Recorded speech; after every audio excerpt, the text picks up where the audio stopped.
আসসালামু আলাইকুম viewers, take প্যানাসের পক্ষ থেকে আবার আপনাদের স্বাগতম। আজকে আমি দেখাবো কিভাবে আপনারা এক্সেল থেকে অথবা কন্ট্যাক্ট বুক থেকে আপনারা ডাইনামিক বা স্ট্যাটিক এসএমএসগুলো পাঠাবেন, বা একসাথে অনেকগুলো নাম্বার আপনারা যখন এসএমএস পাঠাবেন তখন আপনাদের এক্সেল বা সিএসভি ফাইল ইউজ করে এসএমএস পাঠাতে হবে। ফার্স্ট আপনাদের বলে রাখি, সেটা আপনারা যদি খুব কম খরচে মাস্কিং নন মাস্কিং এসএমএস পাঠাতে চান, সেক্ষেত্রে আমাদের tpsms.com থেকে আপনারা চাইলে মাস্কিং নন মাস্কিং এসএমএস কিনে পাঠাতে পারবেন। কথা না বাড়িয়ে আমরা মূলত আমাদের মূল ভিডিওতে চলে যাই। সেটা ফার্স্ট আপনি আমাদের যে পোর্টাল রয়েছে, মানে এসএমএস পোর্টাল, আপনার যদি অ্যাকাউন্ট থাকে সেটাতে লগ ইন করবেন। লগ ইন করার পর আপনি এখানে অনেকগুলো অপশন পাবেন। বামে কন্ট্যাক্ট বুক নামে অপশন পাবেন, দেন এখানে বাল্ক এসএমএস নামেও একটা অপশন আপনারা এখানে দেখতে পাবেন। তো এখান থেকে আপনি সিঙ্গেল এসএমএস থেকে শুরু করে সেন্ড বাল্ক এসএমএস, এই অপশনটা আপনি কন্ট্যাক্ট বুক অ্যাড করে পাঠানোর জন্য ইউজ করতে পারবেন। Schedule SMS, then send SMS from file, এই অপশনটা ইউজ করে আপনি সিএসভি অথবা এক্সেল ফাইল থেকে পাঠাতে পারবেন। মূলত এই ছিল আপনি কোনটা কোন কাজে ইউজ করবেন। তার আগে একটু বলে রাখি যে আপনি যদি মাইক্রোসফট এক্সেল ইউজ করে থাকেন সেটা ভালো কথা, আপনি পাঠাতে পারবেন, বাট অনেক সময় বিভিন্ন ভার্সন মাইক্রোসফট এক্সেলের আমাদের এখানে সাপোর্ট করতে চায় না। সেক্ষেত্রে আপনি যেটা করতে পারেন, সবচেয়ে খুব ইফেক্টিভ একটা সলিউশন আপনি লিব্রে অফিস নামের যে একটি ওপেন সোর্স সফটওয়্যার আছে সেটা ইউজ করতে পারেন। এটা মাইক্রোসফট ওয়ার্ড এবং এক্সেলের মতোই হুবহু কাজ করে। আপনাদের সুবিধার্থে আমি এটা ডাউনলোড লিঙ্ক আমাদের ভিডিও ডিসক্রিপশনে দিয়ে দিব, সেখান থেকে চাইলে আপনারা এখান থেকে এসে ডাউনলোড করে নিতে পারবেন। ডাউনলোড করা হয়ে গেলে আপনারা এটা ইনস্টল করবেন। ইনস্টল করার পর আপনি আপনাদের কম্পিউটার বা যে সিস্টেমে গিয়ে আপনি অল প্রোগ্রামে গিয়ে আপনি এখানে পেয়ে যাবেন। যেমন এখানে দেখুন লিব্রা অফিস দিয়ে অনেকগুলো আছে। তো এখানে লিব্রা ক্যালকটাই লিব্রা, মানে আমরা মাইক্রোসফট এক্সেল যেটা চিনি সেটা লিব্রা ক্যালক নামে এখানে কাজ করে। আমি এখানে লিব্রা ক্যালক নামে এই অপশনটা ক্লিক করে আমি ওপেন করলাম। দেখবেন যে এখানে হুবহুই এক্সেলের মতো ফাংশনালিটিগুলো রয়েছে। তো ফার্স্ট আমি এখানে একটা নেম ফিল্ড সিলেক্ট করলাম, কথার কথা নেম। দেন আমি যদি এখানে কাস্টমার নেম ইউজ করি তাহলে সবচেয়ে বেশি বুঝতে আপনাদের ইফেক্টিভ হবে। যে আমি এখানে কাস্টমার নেম ইউজ করলাম, দুঃখিত, আমি কাস্টমার নেমটি ইউজ করলাম। আমি কি ফিল্ডটা একটু বড় করে দিই, এটা তাহলে আপনাদের বুঝতে বা চিনতে সুবিধা হবে। এরপর আমরা এখানে যদি কান্ট্রি কোড সহ নাম্বার ইউজ করি সবগুলো কান্ট্রি কোড সহ ইউজ করব, আর যদি কান্ট্রি কোড ছাড়া ইউজ করি সবগুলো কান্ট্রি কোড ছাড়া ইউজ করব। আমি কান্ট্রি কোড ছাড়া ইউজ করছি, 886 আমি এই নাম্বারটা দিয়ে দিচ্ছি। এখানে কাস্টমার, দুঃখিত, এখানে তো একটা ফিল্ড এইভাবে দিতে হবে, ফোন নাম্বার দিয়ে আমি একটা দিয়ে দিলাম। এখানে দিতে হবে আমাদের এখানে আমরা দিতে পারি নাম দিতে পারি রহিম নামে একটা দিয়ে দিলাম। এখানে দিয়ে দিলাম করিম নামে দিয়ে দিলাম। করিম নামে দিয়ে দিলে এখানে আমরা যেটা করতে পারি যে এখানে আমরা একটা নাম দিয়ে দিব। নাম তো দেওয়া হয়ে গিয়েছে, এই নামের বিপরীতে একটা নাম্বার দিয়ে দিব। আমরা 886 এই নাম্বারটা দিয়ে দিচ্ছি। দেন এখানে একটা র্যান্ডম নাম্বার দিয়ে দিচ্ছি আপনাদের শুধু বোঝার সুবিধার্থে। একটা র্যান্ডম নাম্বার আমি এখানে ইউজ করছি। ধরুন আমি এখানে দুইটাই দিয়ে দিলাম, আপনারা এখানে আরও হাজার হাজার নাম্বার এখানে ইউজ করতে পারবেন পাঠানোর জন্য। এটা এখানে পর ফাইলে যাবেন, দেন এখানে সেভে যাবেন। এখানে সেভ অ্যাজ যেটা সেটা সিলেক্ট করবেন। সেভ অ্যাজ সিলেক্ট করার পর আপনি এখানে ডেস্কটপ, আমি এখানে ডেস্কটপ একটি নতুন ফোল্ডার করেছি, আমি এখানে সেভ করে দেব। ডেস্কটপে গিয়ে আপনি আপনার পছন্দ মতো জায়গায় সেভ করতে পারবেন। এখানে টাইপটা সিলেক্ট করবেন টেক্সট সিএসভি সিলেক্ট করার পর ফাইলের একটা নাম দিয়ে দিবেন। আমি জাস্ট যেখানে একটা নাম দিয়ে দিচ্ছি, এখানে আমি টেস্ট এসএমএস নামে একটা ফাইলের নাম দিয়ে দিচ্ছি। এটাই করে আমি এখানে সেভ করে দিচ্ছি।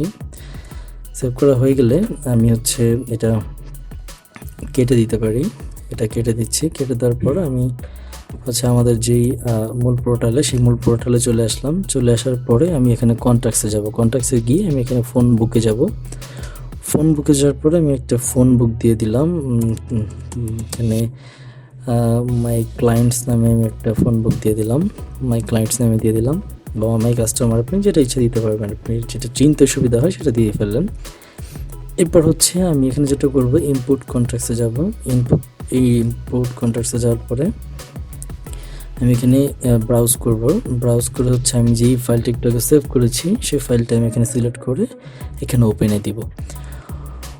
ওপেন দেওয়া হয়ে গেলে আমরা এখানে হচ্ছে ফার্স্ট কান্ট্রি কোডটা সিলেক্ট করবো, কারণ আমরা কিন্তু নাম্বারে কান্ট্রি কোড ইউজ করিনি। যদি নাম্বারে কান্ট্রি কোড দেওয়া থাকতো তাহলে আমাকে এখানে কান্ট্রি কোড সিলেক্ট করার কোনো প্রয়োজন ছিল না।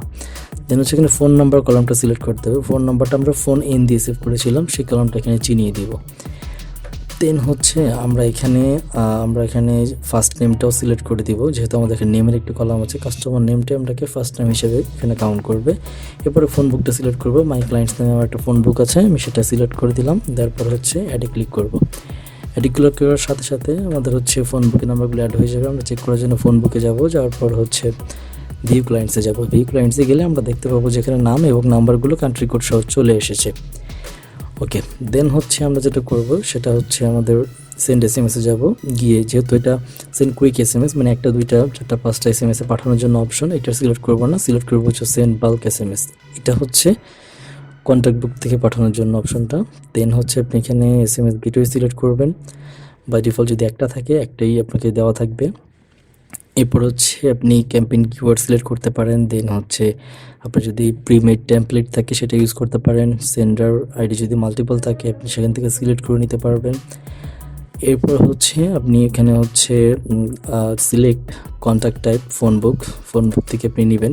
কোন ফোন বুকটা থেকে নেবেন সেটা হচ্ছে কন্ট্যাক্ট লিস্ট থেকে সিলেক্ট করবেন। এখানে অনেকগুলো থাকতে পারে আপনার কন্ট্যাক্ট লিস্ট। আপনি মাই ক্লায়েন্টস নামে এই কন্ট্যাক্ট লিস্টটা সিলেক্ট করবেন। সিলেক্ট করার পর হচ্ছে এখানে কান্ট্রি কোড আপনাকে সিলেক্ট করতে হবে না, কারণ আপনার যে কন্ট্যাক্ট বুকে রয়েছে সেটা কান্ট্রি কোড সহই নাম্বারগুলো রয়েছে। দেন হচ্ছে একদম নিচে চলে যাবেন, রিমুভ ডুপ্লিকেট। যদি একটা নাম্বার 2বার থাকে সেক্ষেত্রে নাম্বারটা একবার হিসেবে অ্যাকাউন্ট হবে, মানে একবার এসএমএসগুলো যাবে, আপনার হচ্ছে ডাবল রিপিট হবে না এসএমএসগুলো। এরপর হচ্ছে মেসেজ টাইপ, আপনি প্লেন টেক্সটে পাঠাবেন নাকি হচ্ছে ইউনিকোডে পাঠাবেন। ইউনিকোড হচ্ছে বাংলা, আর আপনি যখন টাইপ করবেন এটা অটোই সিলেক্ট হয়ে যাবে। যেমন ধরুন আমি এখানে লিখলাম প্রিয় গ্রাহক। প্রিয় গ্রাহক লিখে আমি হচ্ছে চাচ্ছি গ্রাহকের নামটা ইউজ করব, যার ফোন নাম্বার তার নামটা ইউজ করব। যদি প্রিয় গ্রাহক লিখে একটা এসএমএস সবাইকে পাঠাই সেক্ষেত্রে আমাকে আর কোনো কিছু করতে হচ্ছে না, মানে কোনো কিছুই সিলেক্ট করতে হচ্ছে না। কিন্তু যদি আমি চাই যে ইন্ডিভিজুয়াল তার নামে পাবে, তখন আমি আমার এক্সেল যে ফাইলটা যে কন্ট্যাক্ট বুকটে অ্যাড করার সময় যে ফাইলটা অ্যাড করেছিলাম সিএসভি ফাইল, সেখানে ফার্স্ট নেম কলামটা আমি সিলেক্ট করেছিলাম নেমের জায়গায়, সেটা এখানে সিলেক্ট করে দিয়ে আমি এখানে ডাইনামিক করে দিলাম জিনিসটা। এরপর হচ্ছে আপনি আপনার মন মতো যা ইচ্ছা লিখলেন। এখানে লেখার পর হচ্ছে আপনি এটা দেন হচ্ছে সেন্ড বাটনে ক্লিক করে পাঠিয়ে দিতে পারবেন। এটা ছিল আপনি কিভাবে কন্ট্যাক্ট বুক অ্যাড করে আপনি ডাইনামিক এবং স্ট্যাটিক দুইভাবেই পাঠাবেন। আর যদি একটা এসএমএস সবাইকে পাঠান সেক্ষেত্রে আপনাকে কিন্তু আর কিছুই সিলেক্ট করতে হচ্ছে না, একটা মেসেজ লিখে আপনি সেন্ড করলে সবার কাছে চলে গেল। এরপর আমি আপনাদের দেখাই যে কিভাবে আপনি এক্সেল থেকে আপনার এসএমএসগুলো পাঠাবেন। এক্সেল থেকে মানে হচ্ছে সরাসরি আপনি কন্ট্যাক্ট বুক অ্যাড করতে চাচ্ছেন না, সরাসরি আপলোড করে পাঠিয়ে দিবেন। সেক্ষেত্রে আপনি সেন্ড এসএমএস ফ্রম ফাইল এই অপশনটা সিলেক্ট করবেন। অপশনটা সিলেক্ট করা হয়ে গেলে আপনি যেটা করবেন এখানে ব্রাউজ করবেন। ব্রাউজ করে আমরা যেই ফাইলটা সেভ করেছিলাম তৈরি করেছিলাম সেই ফাইলটি আবার সিলেক্ট করছি। করার পর আপনি এখানে আমি দেখাই, এখানে সিলেক্ট করার পর আমি এখানে কান্ট্রি কোড একটা অপশন আছে, সেটা সিলেক্ট করব না, কারণ হচ্ছে আমার নাম্বারগুলোতে কান্ট্রি কোড দেওয়া আছে। পর হচ্ছে ফোন নাম্বার কলামটা আমরা সিলেক্ট করব। এটা ফোন এন নামে এই কলামটা ছিল, ফোন এন নামে আর কি। তার মানে হচ্ছে নাম্বারগুলো আমি সিলেক্ট করে ফেললাম।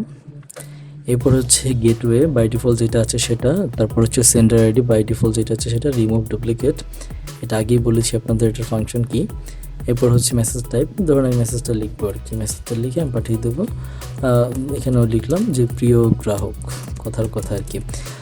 এখানেও সেম জিনিস, যদি আপনি চান যে যেই গ্রাহক সে তার নামে পাবে, সেই ক্ষেত্রে আপনি যেটা করবেন, আপনি যেই ফাইলটা আপলোড করেছেন সিএসভি ফাইলটা, সেখানে যতগুলো কলাম থাকবে এখানে অপশনগুলো দেখতে পাবেন আপনি।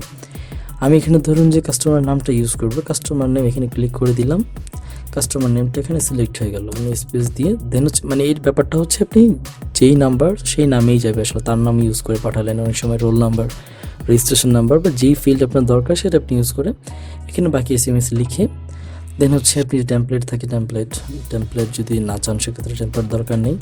বা যদি আপনি শিডিউল করে পাঠাতে চান এসএমএসটা, আপনি সেন্ড লেটারে ক্লিক করে আপনি টাইমটা এখানে বসিয়ে দিয়ে পাঠাতে পারবেন, বাট আমি এখানে শিডিউল দিচ্ছি না। সরাসরি সেন্ডে ক্লিক করলে এসএমএসটা সেন্ড হয়ে যাচ্ছে।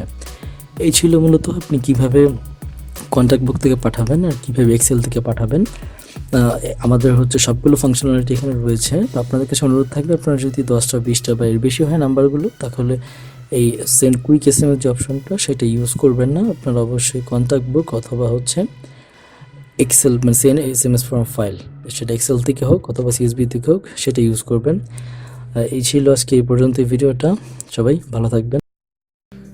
Subscribe to my channel and also press this bell icon so you never miss any new updates.